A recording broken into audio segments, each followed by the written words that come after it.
Hello and welcome to another episode of Legion's Reviews, the video series dedicated to reviewing all things monsters, large and small, horror, and sci-fi. Today I'm going to be taking a look at the X Plus King Kong vs. Tyrannosaurus, which is a double pack from the company X Plus. Now you can actually buy these figures separately.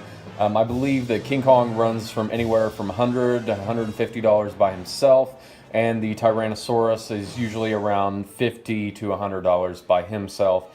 I was extremely lucky on eBay, was able to get both these guys in the double pack for $115 minus the shipping. So it was a hell of a deal, I couldn't pass it up. And we're going to go ahead and take a look at these figures.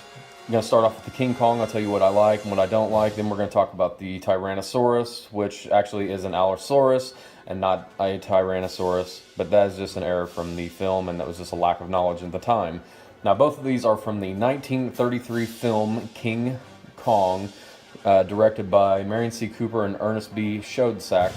Now, I'm just going to go ahead and tell you that the 1933 film King Kong is my most favorite film of all time. I've loved it ever since I was a kid. I've probably watched it 1,000 times. Know it front, backwards, sideways, upside down, and all that bullshit. So, we're going to go ahead and take a look at the King Kong figure, then we'll move on to the Tyrannosaurus later. So, we're going to start off by taking a look at the King Kong figure. Not much going on articulation-wise. The arms, the legs, and the head do all move. The arms do a full 360 around.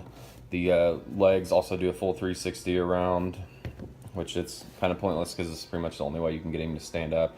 Maybe you could have his arms up, but then there's some gapping issues, which not a huge deal. A lot of detail went into the fur. I really love it. With his face, he kind of has a weird face going on. It kind of looks like he's having a surprise birthday party. He doesn't really look really menacing or anything like that. He just looks really surprised. Got the high eyebrows, and his eyes are really wide inside of his mouth.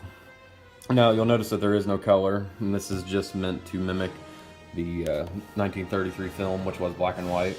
So there's no type of color or anything. I do believe they have color versions, but I think they're pretty rare. So I'm just gonna avoid those. I like the black and white version a lot better. They did have a colorized version that came out of the movie, and it did not look great. The Tyrannosaurus looked pink. Just looked really weird, looked like a big salmon dinosaur. So in my last review for the SH Monster Arts King Kong, I kind of made fun of the little stick that was included, because it just didn't really make any sense for that version of Kong.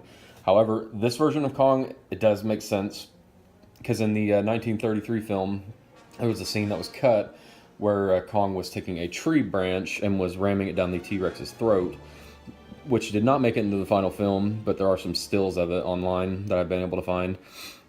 So this makes a little more sense that he's holding a stick. The other one, it really didn't make any sense, so I can laugh at it. But this, I think it's cool. You cannot take it out. It is molded in there, which is no big deal. I like it.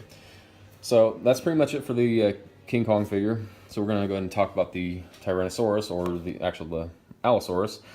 Sculpt, paint, looks great. It's a grayscale, no pun intended, because all these scales and everything, they have a really nice texture to them. This look great. And the different color patterns with the gray and white just looks awesome. And he kind of has a gobbly turkey neck here. Kind of looks like George Lucas and an iguana had a baby. But looks really nice. His eyes look great. I mean, it looks perfect. It's a perfect representation of the one from the film. As far as articulation goes, not much with this one. I don't think, yeah, the head does not move. The arms do. They swivel around. And the legs also swivel around. Now, a huge pain in the ass when I got this figure. You can tell by the case, maybe not. There's some different sections for the bubble wrap. And that is because the leg and tail do not come assembled on this figure, and you do have to break out the hairdryer and soften those pieces up and get them inside of the respective parts. It took forever. The leg was a little easier than the tail.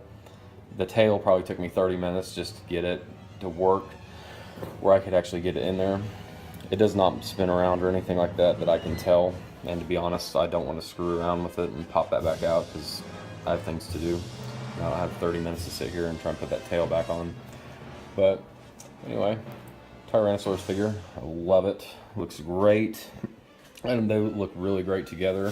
One issue I did notice, and it's not a big thing, but kind of bugs me a little bit, is that in the film, the Tyrannosaurus was a lot taller than Kong. So, as you can tell here, he's shorter.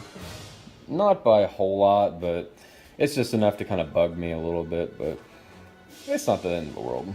I still love these figures. They look great on my shelf next to my other Kong figures.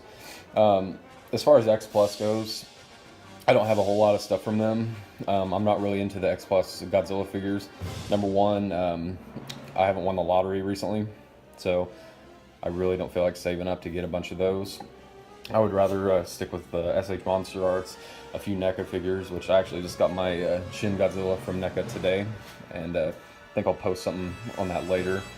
I may do a couple of Godzilla figures here in a couple weeks, but first I'm going to go ahead and get the King Kong stuff out of the way. Speaking of that, I do hope that we'll have some future X Plus King Kong figures, possibly Kong Skull Island would be great. They did do a Peter Jackson's King Kong of the Kong and the V-Rex, but to be perfectly honest, I absolutely hated them, and I would never buy them, so I'm probably going to go ahead and skip those in my collection. I'm just going to stick with the 33, but these figures are great, so hopefully we get some more in the future. A Toho King Kong would be awesome, which, hell, there could be one already out that I just don't know of, but if I ever stumble across that one, I'll definitely be picking it up and maybe doing a review on it. From the next video, I'm probably going to cover the Leonard Toys Kong Skull Island figure. It's the 18-inch King Kong that is the Walmart exclusive. I was able to get one when they were first put out at my local Walmart. So we'll go ahead and go over that. There's not, to be honest, there's not a whole lot to it. So I'll probably go ahead and pair that with the McFarlane's King Kong that is on the stage that they use to put him on display in New York City. I'll probably go ahead and pair those two together because there's really not a whole lot going on. The Leonard version, the McFarlane's one is really good. But yeah, like I said, the Leonard's just kind of boring. So that's pretty much it for this review. Still not begging for likes and subscribers and all that bullshit. If you like the video, watch the next one I put up.